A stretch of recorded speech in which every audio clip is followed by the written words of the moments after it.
The fundamental theorem of calculus parts 1 and 2. So here we have y is equal to the integral from 2 to x t e to the t sine t dt.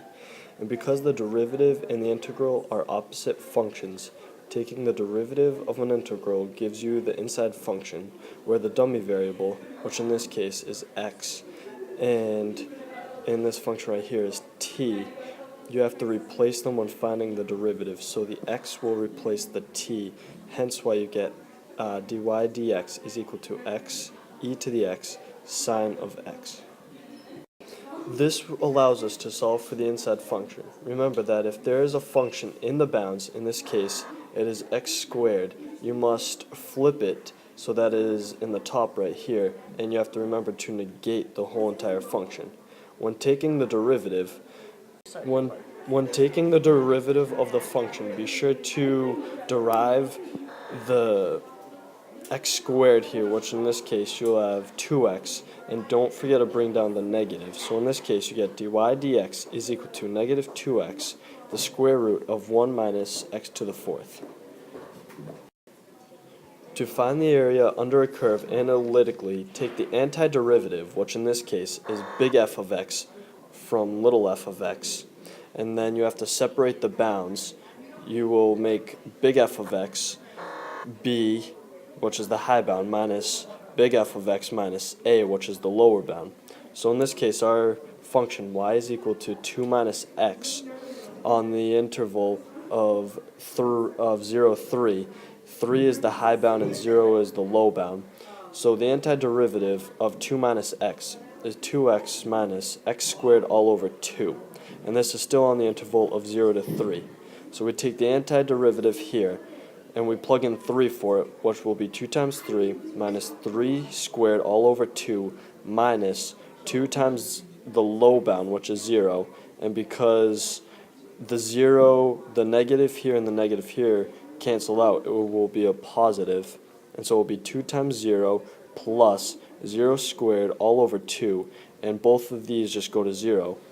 So it ends up being 6 minus 9 over 2 is equal to 3/2. Here is another example of analytical analysis. Y is equal to x to the third minus 3x squared plus 2x on the interval of 0 to 2. So first off, we have to set up the integral from 0 to 2 of x of the function right here. And the antiderivative would be x to the fourth all over 4 minus x to the third plus x squared, still on the interval 0 to 2. First, we have to do the upper bound minus the lower bound. So we plug in 2 for the upper bound, so it would be 2 to the fourth all over 4 minus 2 to the third plus 2 to the second minus, and then this right here is the lower bound, so it will be minus 0 to the fourth all over 4 plus 0 to the third minus 0 squared. And these all go to 0, so we're left with 4 minus 8 plus 4, which all cancels it out and equals 0. To evaluate an integral using your calculator, press the Math button, then the 9 button. Click on the video to watch how this is done. When using your calculator, 2 forms of the integral can be used, and it all depends on how your calculator is set up. You can either have this top one, which is Math Print, or you can have this lower one right here, which is Classic. If you're giving Math Print, it will pop up just like this. So you will plug in your low bound, your high bound, the function, and then the dummy variable. But if given Classic, it will pop up as f and int. You will plug in your function, the dummy variable, your low, and then higher bound. But be sure to use the commas, or else you will get a weird answer. If you were to plug this function, y is equal to cosine of x plus 3 on the interval -1 to 3 into your calculator, you would plug in the -1 as your low bound, 3 as your high bound, the function, which is cosine of x plus 3, and then your dummy variable, which is x.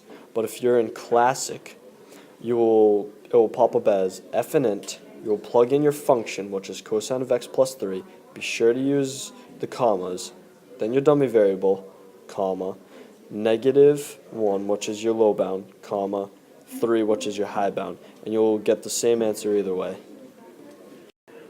After putting this information, press enter. The calculator will give you the area under the curve. Click on the video to watch the information for this problem, y is equal to cosine of x plus 3, on the interval of -1 to 3, being entered into the calculator. The final answer for this problem ends up being 12.983.